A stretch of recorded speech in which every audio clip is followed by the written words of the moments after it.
I'm Margot Politis. Welcome to Study English, IELTS preparation. Today on Study English, we're looking at adjectives. How do you use them?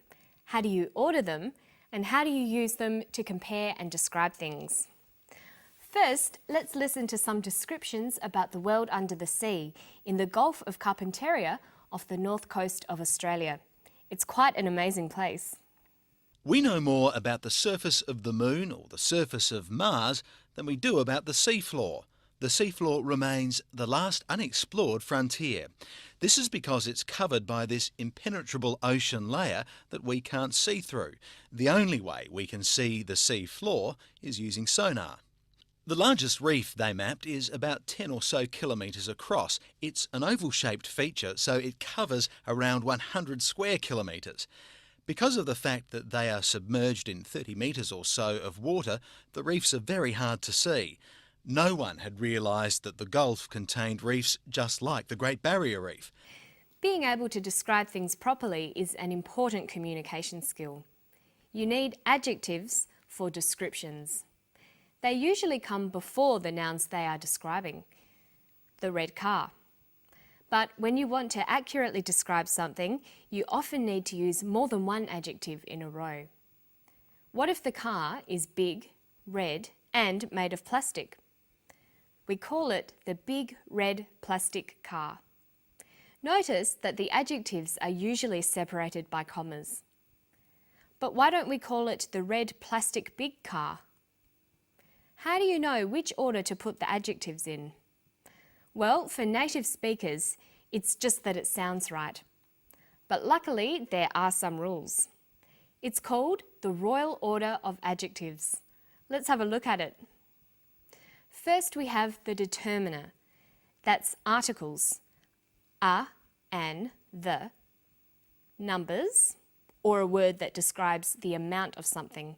It can also be the owner, the person or thing who the noun belongs to.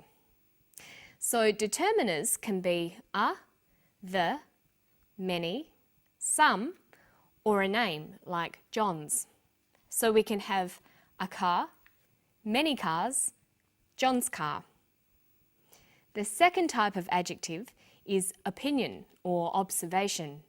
This tells you something about the quality of the noun. Useful, cheap, ugly, beautiful. Then we have size. For example, enormous, tiny, huge. Followed by age. It could be old, modern, 7-year-old. Then shape. Perhaps oval, circular or flat. A colour, like white, black or blue. Then we have adjectives that describe origin, where the noun is from. For example, Thai, Indonesian, Australian. Followed by material, what the thing is made of, like copper, plastic or wooden. Lastly is the qualifier. This is something that's an integral part of the noun. Examples might be a rocking chair, a wedding ring, an electric oven. There are, of course, a few exceptions to these rules, but it's important that you learn them and practice them whenever you can. Have a look at these words and see if you can turn them into a phrase. Wooden, square, useful, box, lilies. Well, box is the noun, but what comes first? The determiner. Whose box is it? It's Lily's box. So lilies comes first. Then that's followed by the observation. The box is useful. Then the shape. It's square. Then finally the material. It's a wooden box. So we have Lily's useful square wooden box. Good. Now let's listen to some strings of adjectives from the clip. The seafloor remains the last unexplored frontier. This is because it's covered by this impenetrable ocean layer that we can't see through. The largest reef they mapped is about 10 or so kilometres across. She calls the seafloor the last unexplored frontier. Let's look at that phrase. Frontier is the noun. The other words are describing the noun. First we have the determiners, the and last. Last expresses a number, so it goes second. Then unexplored. That's an observation. It's a quality of the frontier. Okay, now what about this impenetrable ocean layer? Well, layer is the noun. All the other words are adjectives. This is the determiner. Impenetrable is an observation. It describes a quality of the ocean layer. Ocean here is the qualifier. Almost part of the noun, it's not just a layer, it's an ocean layer.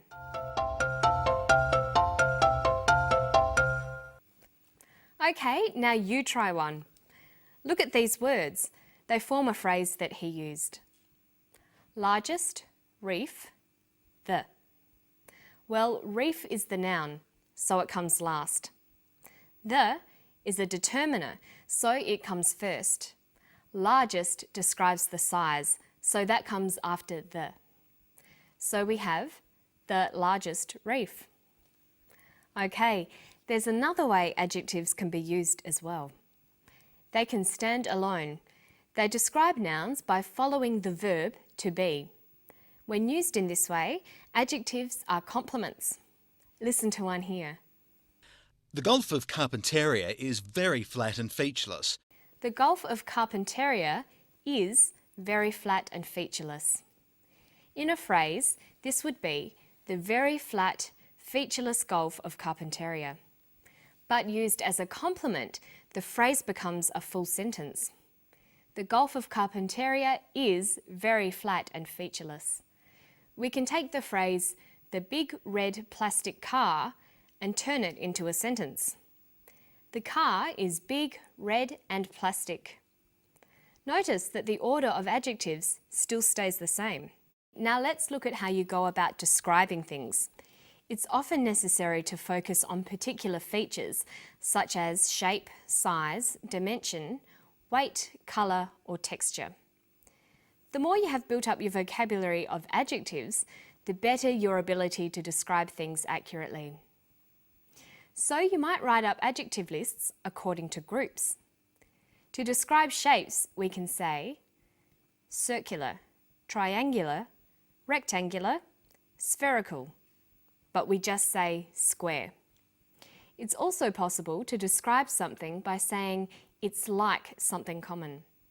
So we can say something is egg-shaped or kidney-shaped. Listen. The largest reef they mapped is about 10 or so kilometres across. It's an oval-shaped feature, so it covers around 100 square kilometres. When you're writing, you should always aim to make your descriptions as accurate as you can. But sometimes you can't be exact and you need to describe something approximately. The largest reef they mapped is about 10 or so kilometres across. It's an oval-shaped feature, so it covers around 100 square kilometres. Because of the fact that they are submerged in 30 metres or so of water, the reefs are very hard to see. Dr. Harris uses the words about, around, or so with numbers. About 10 kilometres, around 100 square kilometres, 30 metres or so. Notice that the phrase or so always comes after the number, but the others all come before. You might also hear people say around about. In formal language, we'd probably say approximately. These are all signs that the amount is not exact. And now it's around about time for me to go. I'll see you next time for more Study English. Bye-bye.